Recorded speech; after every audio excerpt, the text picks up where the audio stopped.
Hi guys, how are you today? Have you ever had Bollywood experience? In this video I'm going to show you one of my favorite hobby in Bollywood days, and this is drawing my imaginary friends for hours.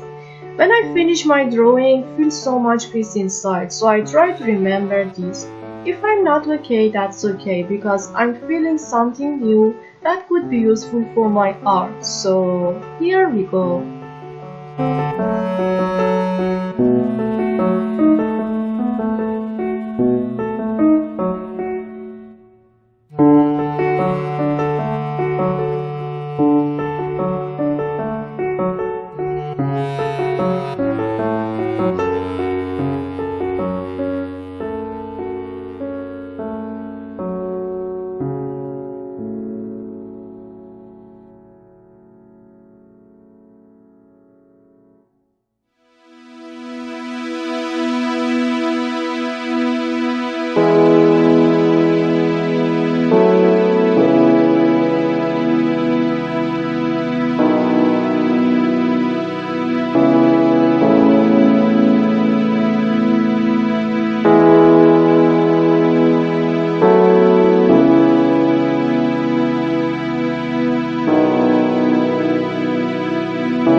this is what I earned, a new friend and a better mood. I'm not blue anymore.